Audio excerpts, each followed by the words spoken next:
And welcome everybody. I want to know how everybody's doing. I know that you know that we can't see you, so we're hoping that everyone is well, and we certainly hope that you've been enjoying Vancouver Startup Week, that you've learned a lot, that you've made some really great connections and networking, and that you're completely pumped up and excited to take the next step in either your career or your startup journey.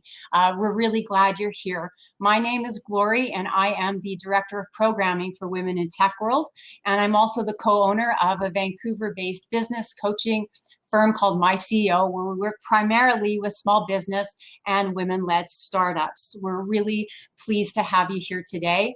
I'm also really excited to introduce to you my business partner, Betty Hasker, who is the founder of My CEO and also one of the facilitators for our Women in Tech World Mastermind series that we launched in February of 2019.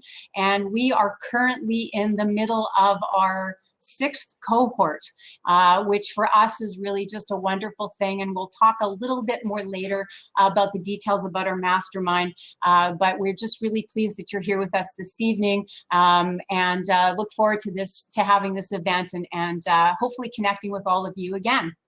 So just to give you an idea of what to expect in our hour or so that we're together, we're going to talk a little bit about our Women in Tech organization. We're also going to give you some details around our mastermind program. And then we are going to turn the event over to our wonderful guest speaker, Rachel Jean-Pierre. Rachel, if you want to give a wave to everybody. There she is. Thank you. Who's going to facilitate a discussion around resilience and overcoming challenge. Given the year that we've had, Women in Tech World thought that this was a really good topic for us to cover. One small additional housekeeping thing. I wanted to acknowledge Li Ling Yang. I think her video is on and she is visible to everyone, but Li Ling is one of the original volunteers for Women in Tech World and has graciously helped us put this event together, and she is online with us tonight to help with monitoring the chat and any of the technical needs that we have. Because we can't see any of you, we would love if you would put your names in the chat and introduce yourselves.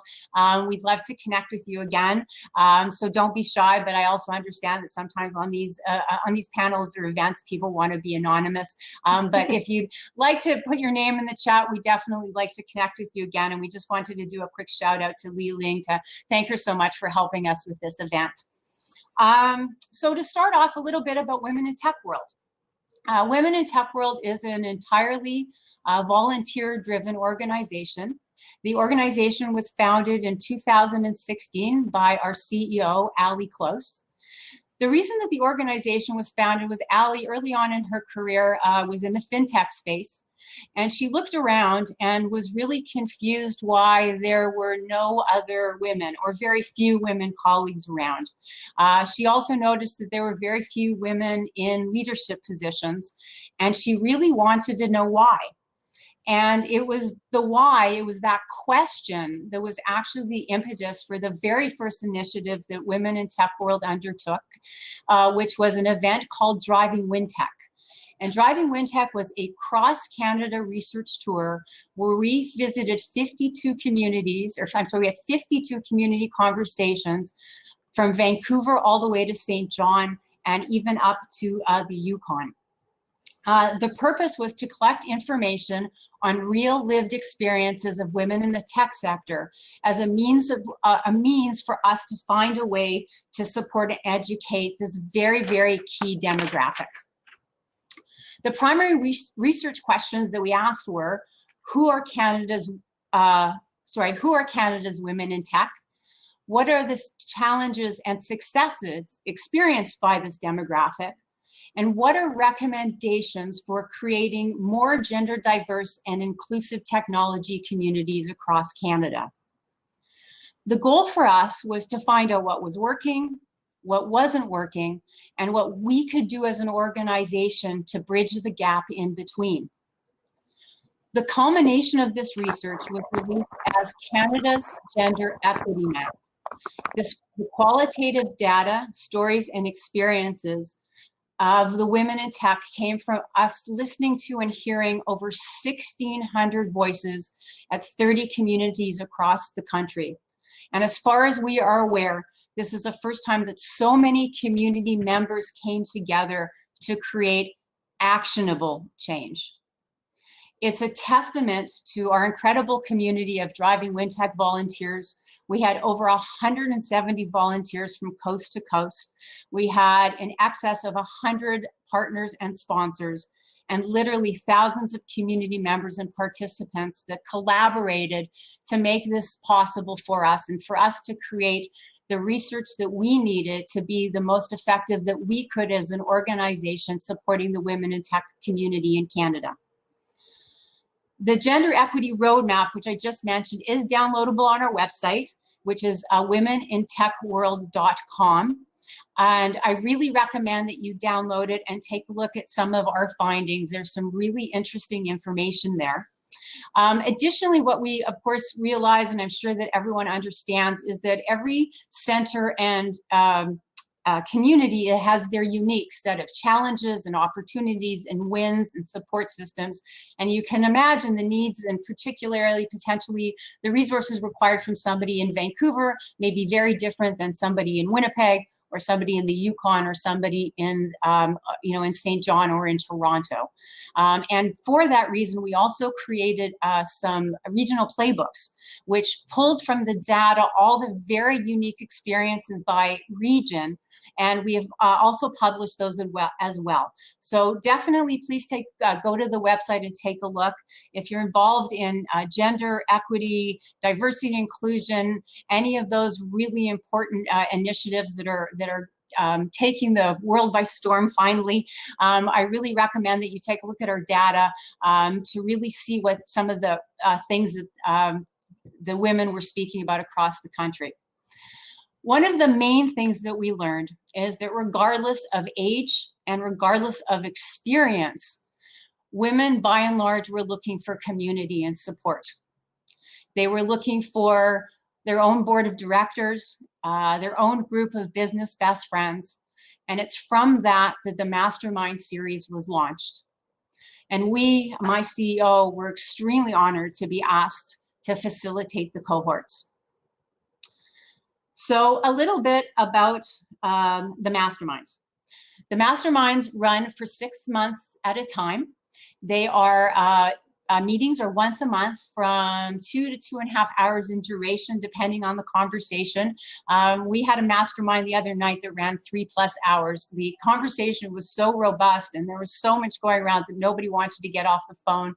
And despite Zoom fatigue and it being later in the evening for everyone just hung in there and kept talking. And it was just really a wonderful, wonderful evening.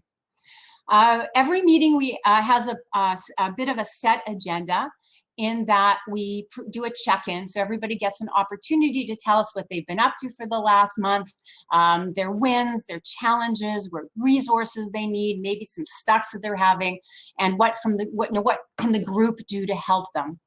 And then that's followed by a subject matter expert who comes in and speaks on a topic that is chosen by the group.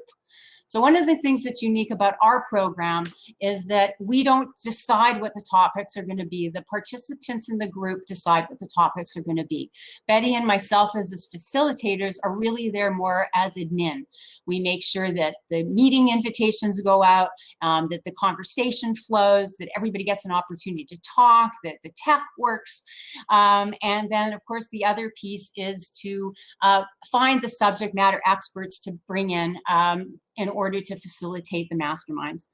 Once the speakers are finished, the group then reconvenes and we have a talk about what we learned, what we could use, other ideas get floated around, and it just becomes just this incredible hubbub of connection and activity. And one of the things that you know is that people who are on the outside are always more objective about your business or your career or your choices than you are. And so having that objective sounding board amongst a group of very tight-knit people is just a really wonderful thing. In addition, the other thing that we do is we like to give space for everyone to spend some time talking just about themselves. So if it's a founders group, we like the founders to talk about their businesses, let us know a little bit about their career journeys. If it's someone in an aspiring executive role, perhaps they want to talk about what's going on in their business, how they move up in leadership roles.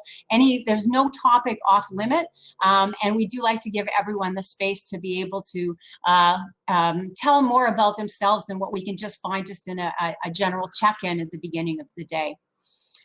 It is a place of safety and honesty where everyone gets to really talk about the things that keep them up at night. It is also a place for sharing experience, resources, and support. The main rule that we have is whatever happens in the mastermind stays in the mastermind. And that is the main rule that we have to follow. So today and tonight, we're hoping to give you a bit of a taste of what our mastermind sessions are like.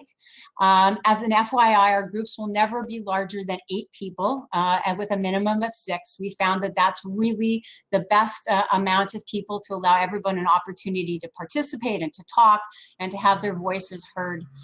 So that's typically our group size. We offer masterminds across all levels of experience. So if you are an aspiring leader, if you are an executive leader or a founder, we have a mastermind group for you. We're so pleased because the program has been wildly successful, and the caliber of speakers that we have been able to find and invite in have been just phenomenal. We are so grateful for the professionals, the founders, the government officials, the people in funding and finance and human resources, and any topic across the board that have been so kind to give us their time and attention and their experience.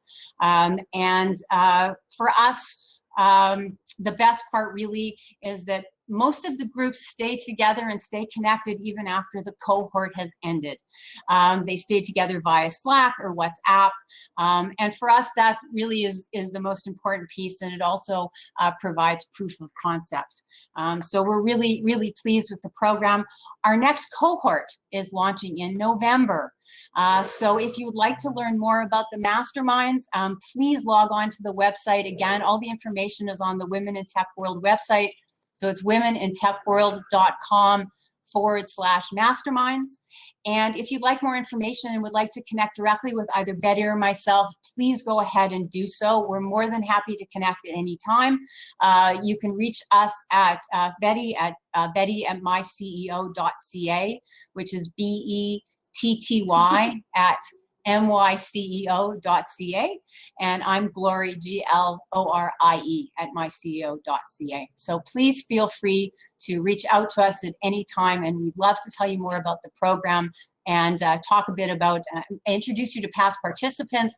Li Ling is one of them, as a matter of fact, and happy to connect you with others to see what their experience was like. So please do reach out at any time. Go ahead. Yep. It's important. I thought you were going to jump in there, Betty. I'm still a moment away. Okay. The other bit of exciting news to share is that we have just recently brought on our first executive director. 2 or 3 weeks ago, Nikki Jones-Crossley, who you may know from the community or from her work with Futurepreneur Canada, accepted the position of executive director, I think in the last 2 to 3 weeks. And we are just thrilled to have Nikki join us. We can't wait to see the growth that the organization has under her leadership and the shape that the Women in Tech World takes moving forward. There's been a lot of congratulations to Nikki via all our social media channels, but we really wanted to take the opportunity here to shout out and welcome Nikki to the team, and we're really excited to be working with her. I have no doubt that Nikki would be totally fine if you'd like to reach out to her. She's involved in another VSW program right now, and maybe joining us sort of at the bottom, sort of halfway through the hour. But we just wanted to say welcome, Nikki, and if you'd like to reach out to her, I'm sure she'd be would love to talk to you about Women in Tech World, our program, any of the other programs in Women in Tech World, including something we have called The Collective, and just to share experiences. So please don't hesitate to reach out to Nikki either, and we're just, as we said, thrilled to have her. It's important for us to point out that none of this is possible without the help and support of our community.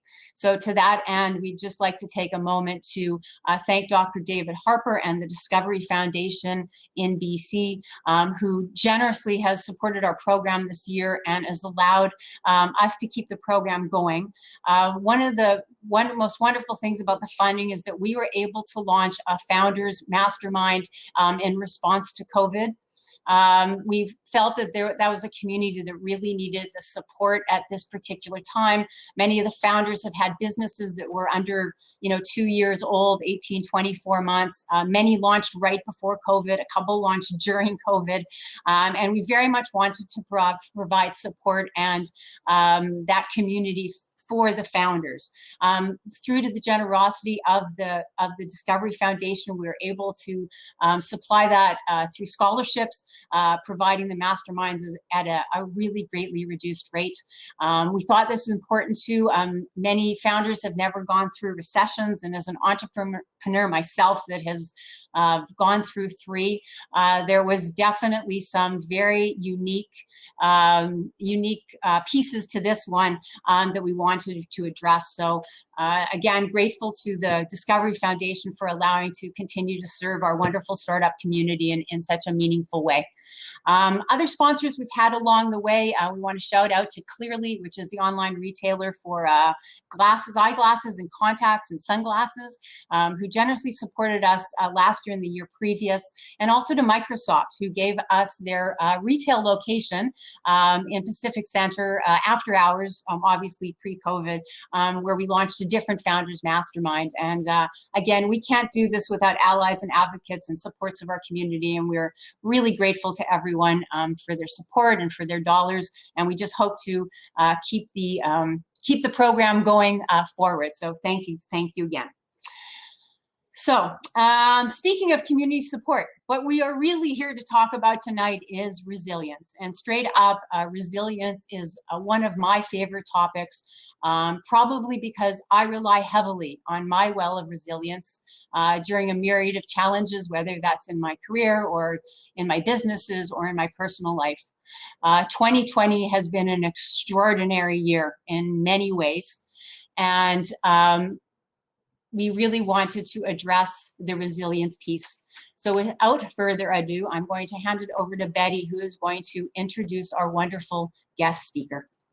Thanks, Glory. As Glory mentioned, the Women in Tech Masterminds, we bring in subject matter experts, and the people that we choose to join us speak from their own experience. Masterminds are about learning, not teaching, so it's all about conversation and creating the opportunity for us to have those conversations. Because of the platform that we're using, we can't actually talk to you and draw you into the conversation, but we would love if you have any questions or comments to please type into the chat. There will be a couple of sections where we will ask you to participate. We are going to ask you what you think about a few things. So please get ready to type madly away and share your experience with us. I'm thrilled to introduce our guest speaker, our subject matter expert today, Rachel Jean-Pierre. She has very gratefully joined us from the East Coast, so it's very, very late for her, and so thank you very, very much.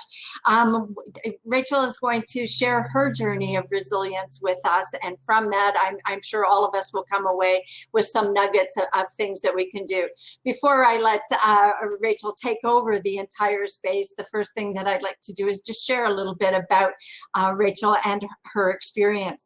In 2019, Rachel received the Medal of National Assembly of Quebec for her achievements in the work of inclusion in women and marginalized groups in the tech industry. The same year, she also earned a place on the list of the top 80 Canadian women in technology to follow. And if that's not enough, she also has been nominated as the diversity champion at the Montreal Startup Community Awards. Having worked for a few years in digital marketing, she had found herself in the intersection of tech and DEI. So as a serial socialpreneur, she co-founded the Women in Tech Manifesto, which is an online tool that helps provide solutions for events organizers to achieve parity in their tech events. In 2015, she also launched the Montreal chapter of Lesbians Who Tech to highlight the diversity of queer individuals working in technology. She's been recognized for the success of her initiatives. She's shared her expertise as a speaker widely and moderator at many events such as Women in Tech Makers, Hoodstock, Queer Tech, Karapa, I'm going to massacre that one, Rachel, I apologize, Move the Dial, YMCM Symposium, and Techno Feminine. She's a strong believer in the democratization of digital education, and she offers technology workshops to entrepreneurs and incubators at McGill and in private organizations. She is also just a really charming individual with a wealth of experience who is a delight to speak with. And with that, welcome. Bienvenue, Rachel. I'm so grateful to have you join us. Oh, you're unmuted. You're muted. There we go. Of course, I had to do the faux pas of talking while being muted.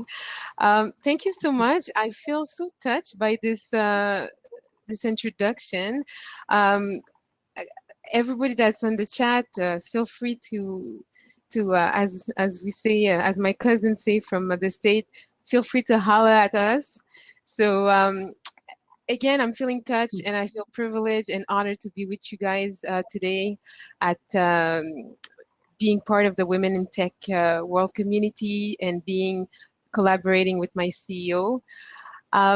In the spirit of resilience, in the spirit of finding the different anchors of what makes a journey to resilience, I'd like to share with you some events in my life that have profoundly changed the perception that I have of myself and the way I interact with people around me and the way I interact with my community. So a few years ago, I worked as a social worker, and my last job was in the northern of Quebec. So one thing is that you guys have beautiful sun, and right now it's 9 p.m. in Quebec, so it's very dark. So I'm just envying your sun right now. So back to Quebec, northern Quebec, I've worked up north, and when I mean up north, I mean above the 50th parallel. So if you still don't get that notion of isolation, let me just say that to get to where I was living, you could only get there by plane or by boat because there was no road. But actually, in the winter, you could only get there by plane because the ocean or some part of the water would freeze. So it would be frozen, I mean. So that's how isolated of an area I was working at. When I ask around to ask, so is there something equivalent in BC? I was told that there's this region that's on an island that's called Aida Gwaii. Apology if I've destroyed the name, but I was told that it might be similar. If you in the chat have some area that you visited or you heard of in BC that are isolated, remote, or that you can reach out, you can get there only by plane or by boat, please put it in the chat so I can get my learnings on those spots. So anyways, I worked there for a couple of years. Beautiful place with the ocean and miles and miles of white sand beaches, and to get there, it's about 6 hours flight, and it's actually further from Montreal, it's further to get there than to go to Cuba. So not much friends and family member visited me. Often they would ask, so how is it? What does it look like? And I'd be like, it's like Hawaii, but in the winter. And they'd be like, we have the ocean. We had some beautiful paysage. Now, of course, being in an isolated area and dealing with the work I was doing, social misery was weighing, and adding to that the intersection of looking for my next step in that field, and my next step look like, management or private practice. And at that time, it just didn't look appealing to me. While I was, going through what I was going, some of my friends, family members were working in the tech world, and they were thriving. They were creating amazing products. They were traveling around the world. They were building things, and they were making money, of course. So that's a plus. And as I was sharing myself and telling them, I'm not really happy in what I'm doing. I don't see like the end of it. And they told me, why don't you just make a change of career? And, I have a bachelor certificate, I have a master's degree. So I've spent a couple of years in university, and that was not my go-to. I didn't want to go back to school. That being said, didn't want to go back to school, but, wanted to do something. So I took a safe bet. And at that time, the timing coincided with the fact that a family member was starting and having a startup. And, I didn't know much of what I was getting myself into, but, I started slowly. I started drafting and building and creating marketing content to get our product known. And then I switched to hat because we had a need to get more traffic to the website. So I learned different tactics or digital ways to get our product out there. And from there, I started analyzing website analytics and trying to understand how it was. And this is we're talking about maybe 6 weeks, and I already had 3 different roles. So I knew I was up to something, and I knew I was scratching a surface. So I wasn't sure because it was out of my comfort zone, but at the same time it was fun. In social work, and I'll refer often to that because it's part of my foundation. In social work, there's this concept of opportunity that happen when you're going through a crisis. Surprisingly enough, when you're going through hard times in your life where your emotions are whether crystallized and you feel stuck, or at the same time your emotions are all over the place, it's like when a window of opportunity opens. And at that time I was going through I want to say a breakup, but breakup are usually nasty, so I'll say a nasty breakup where my world was shattered into small tiny pieces, and it was not really I was losing foot. Now, because I don't see much in the chat, I want to get you guys involved and get you moving a bit. So I'm just gonna ask a little quiz. So for the people that just joined us, I was just talking about my journey and the different questioning that I had. I was just wondering what you thought was my next move as I was going through questioning and going through crisis with this window of opportunity. Would you say that I just start working in digital right away? So A would be start working in digital, B, going back to school, or C, start applying to a tech job. So I'll repeat it again. A, from all my turmoil, did I start working in digital? B, did I go back to school? Or C, did I start applying to tech jobs? So I'm going to keep going because the answer is not going to be told right away, but I'll invite you to let me know if you think that we're going towards A, B, or C. Oh, I got an A. That's good. Now, in all that context, I knew that I wanted something else. I knew that I wanted to get to another level. So what I did is that I decided that I was going to get into tech. Took that decision. First thing that I did, I took all kind of courses. I took online courses to better to gain more knowledge into tech skills. I wasn't sure exactly what I was doing, but I got left and right and looked into a couple of courses in analytics and so on and so forth. Eventually got the knowledge, wasn't working or helping in that startup anymore, so I wanted to get more practice.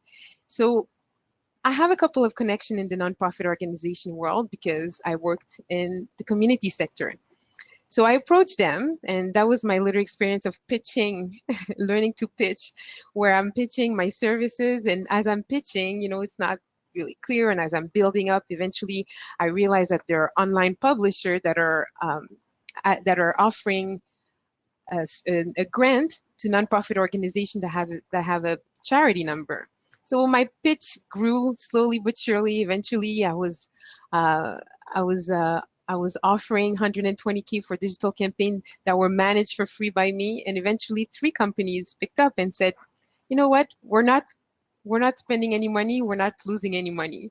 So they took a bet on me, and I worked really hard. And about, I don't know, I would say 2 to 3 months, 1 out of 3 of these companies said, you know what, whatever you're doing, we're seeing some kind of traction, and we'd like to keep you, like, we cannot offer you a full-time job, but we'll offer you a little something on the side. So a couple of LinkedIn profile updates and tweaks, and I was being recruited by a firm that had an in-house team. And from there, I started working in digital media agencies, and that's where I learned exponentially. I've worked with team, and I was no longer by myself, and I did all that without going back to school. So back to my question, I see a couple of A's. Yes, oh, A. Yes, I did go back. So I basically started working in digital, like volunteering, working right away. I didn't go back to school, but I learned online, and I eventually started applying to tech jobs. So A was the answer. That being said, um, though it was really great and I had quick wins, I have to admit that I was faced with some challenges. And back to the spirit or the idea of social work. In social work, we're about 85%, we make about 85% of the workforce. That means that there's about 10 to 15% of men, and so these men are used to working in an environment where women are in majority, so they know how to handle themselves. And if they don't, well, they learn. That being said, when I got into digital and the tech world, I was often the only woman, and definitely the only Black woman. But I didn't really care because, you know, I had done what I thought was impossible. 2 specific situations actually bridged that gap that made it that I really felt isolated. The first is that I was the first time that I was experiencing sexual harassment. Which this is something I've never dealt with before, and as a woman with a strong personality, I just thought I could handle it. I would eventually be able to resolve that issue, but I wasn't. And faced with that, I decided at some point to just talk about it with my direct supervisor, which was one of the owner. And you know, he minimized the situation, but when I take a step back today, I realized that at the end, he didn't really know how to handle the situation. So the best way that he could deal with it was to minimize it. So that made me feel very, very lonely. The other thing that happened is that I was using social work to bring myself to work, and I didn't feel that in this new environment, I could bring who I was. And what I mean by that is that while my coworkers were talking about like their weekend plans and they're with their partner, with their wife, and with their girlfriend, and how they're going shopping and how they're shopping houses, I never really felt comfortable. It's just a feeling that I could talk about my girlfriend, you know. And funny thing, my first language is French, and I was working in English at some point. So in English, you get away with saying my partner this, my partner that, but in French, you're screwed. There's no way out of that. You just, we just have very gendered pronouns. So that being said, facing the isolation, what I did is that I did what I do. I shared myself, and I spoke about I spoke about the feeling that I felt isolated, and I spoke about what I was going through. And as I was talking to one of my sisters who was living in San Francisco, she was telling me, why don't you just come and visit, and, you know, let's feel the SF vibe, and, you know, we'll meet. I'll introduce you to women in tech. So I went there, and then I met some friends and talked again about what I was going through. And they told me, you know what, there's this conference that you should go to. And I went to that conference. I think I bought my ticket last minute. And I was in a room. There was about 5,000 women. They were all working in the tech field. They were engineering, coding. They were software developers. I even met a woman that worked at NASA, and I met a retired cop, an early retired cop that decided to change career and go into to be a software developer. So I don't know if you can feel it through the virtual, but my heart was pounding as I was there. I was living the best experience of my life, and I had to go back home. And I was like, oh, no, I'm not. I'm gonna go back home, and I want to steal this experience, and I want to share it with people that I want to share it back home. So I went to see the organizers, and I told them, you know, you have to come with me. And they said, well, you know what? We're going to do even something better. Why don't we just support you so you can create a chapter? So I created a chapter in Montreal. And my goal was really to recreate that sense of community. And I knew I was not the only one who felt this way. So I wanted to share that with others. So I went from one member, that was me, back home, and increased the number of members to 600 online, and about 250 out of those 600 were locals. So got a lot of exposure, media exposure, because there was such a need in Montreal. And we were so active as a chapter that at some point we were invited to have our first international summit in Montreal in 2018. Now, that being said, being exposed to other organizers that had the same mission as me, which was like to increase the representation of women in tech, to increase the representation of underrepresented communities. It's like we got together, we met in events, and we supported each other.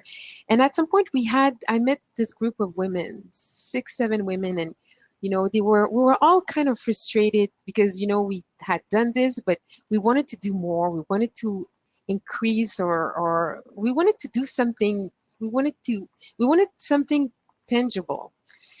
And we eventually got together and spent a few months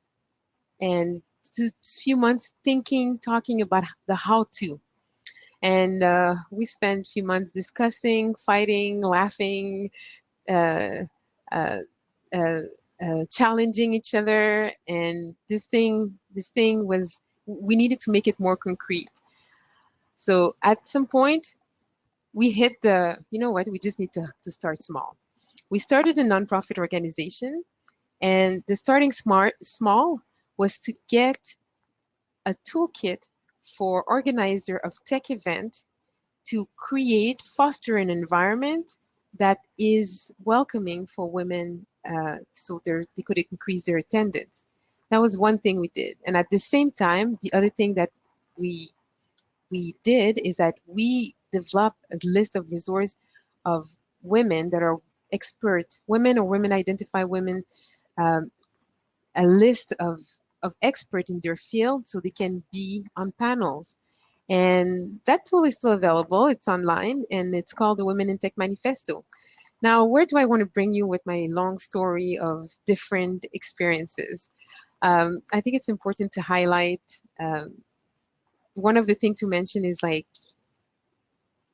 embracing like the adversity, embracing the discomfort, but not only embrace it, take advantage of these uncomfortable time, because it's at this exact moment that change can happen. So that's one thing that I wanted to bring up in the path to resilience. For me, going through a nasty breakup was an opportunity to create something new and to face the unknown and just go for it. In this case, it allowed me to start a new career where I thought it was totally impossible.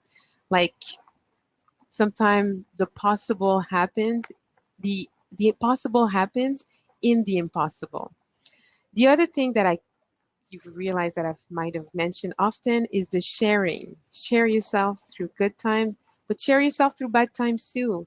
Share yourself with people that you trust, because sharing, for me, sharing the fact that I felt limited in my job, sharing the fact that I felt isolated in my new profession, all of this helped me find solution, organization, people that I didn't even know existed.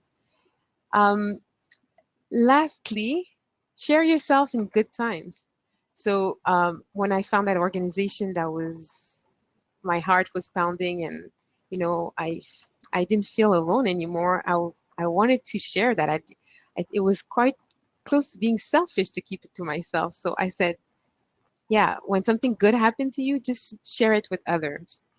So and I know I'm talking, sharing is not always easy, because it's exposing vulnerability, but human being, we connect through our stories, we connect through our emotions, and in the path to resilience, I just want to leave you, or I want to stop there with this quote from Maya Angelou, who's a poet, who was, unfortunately, she's deceived, an author, a poet, and a civil rights activist, worked really hard at eradicating racial segregation.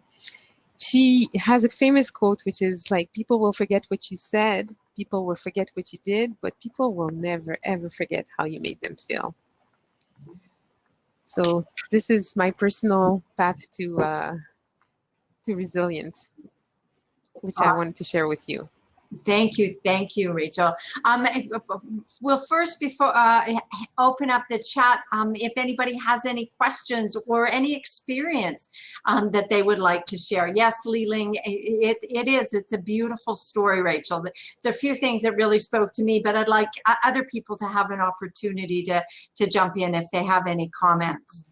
Some of the things that really spoke to me, Rachel, about what you were saying, and I was writing them down as you were talking. Yes, absolutely. Sharing yourself when times are difficult is very, very hard, especially for those of us who are driven and who are looking to succeed. And there's sometimes that feeling of not wanting to share your softer side or your disappointments.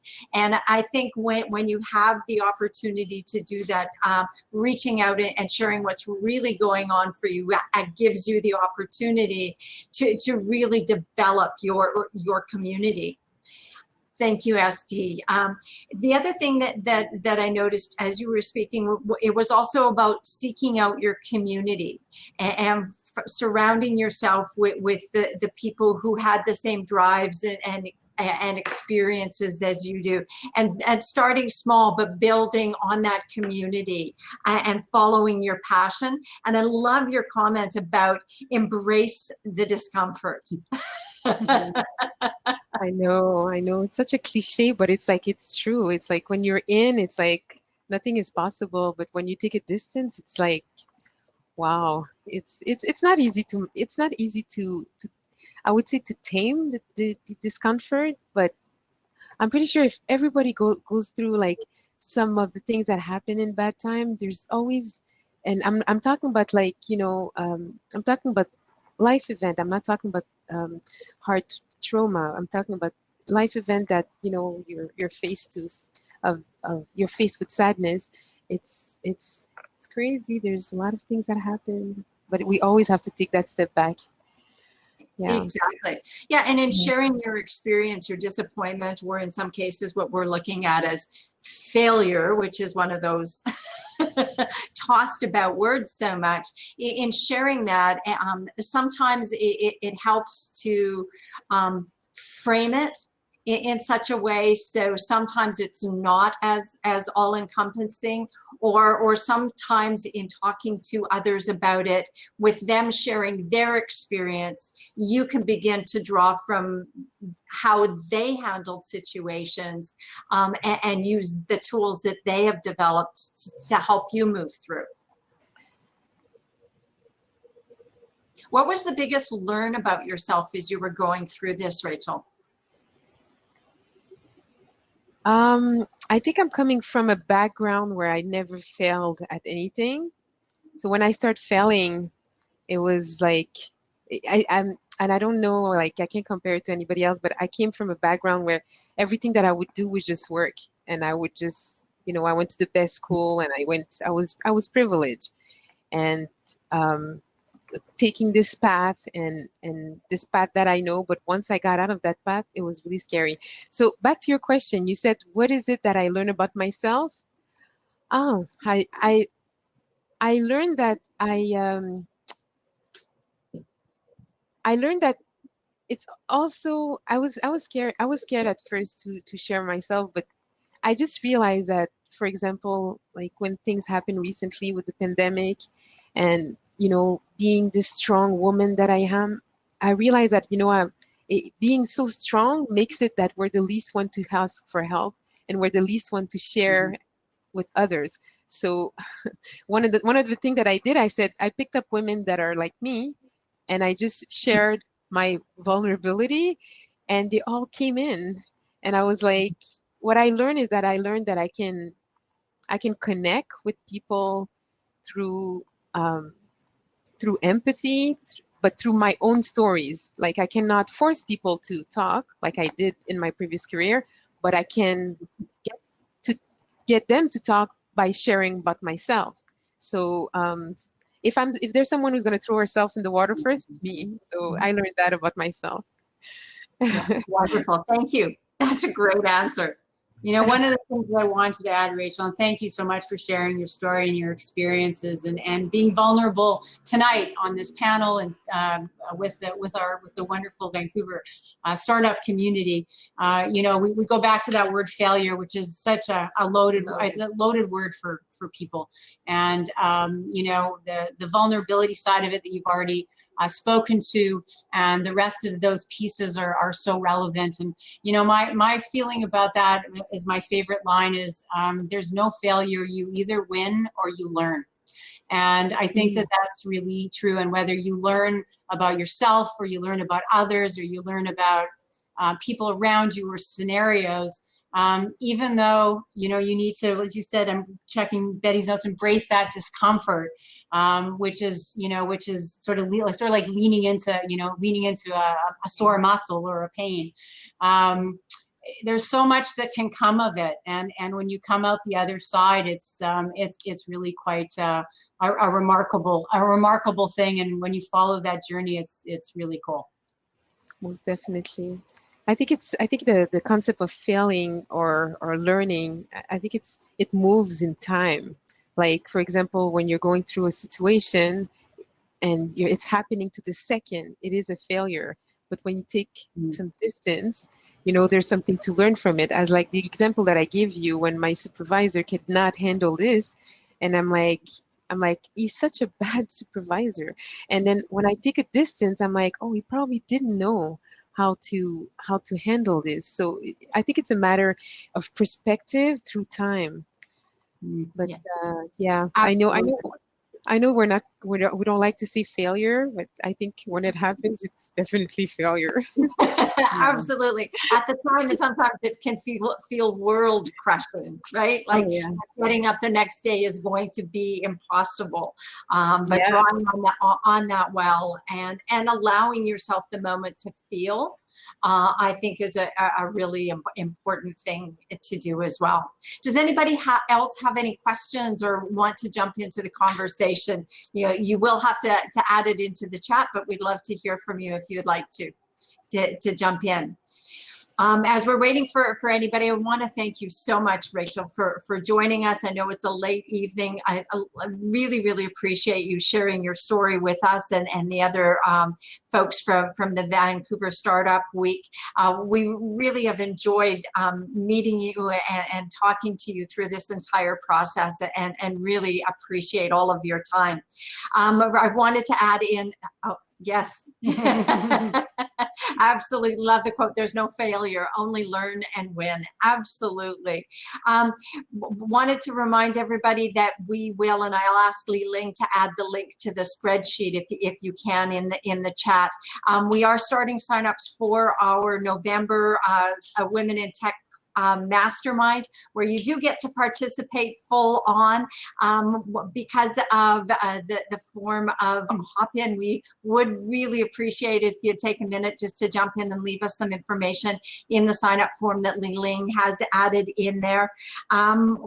We want to really thank Startup Week for Vancouver for including us in this event. We had a wonderful time last year, and it was in person, and I think this year we've done a really, really great job of bringing it all online. So thank you all so very much for that. Yes.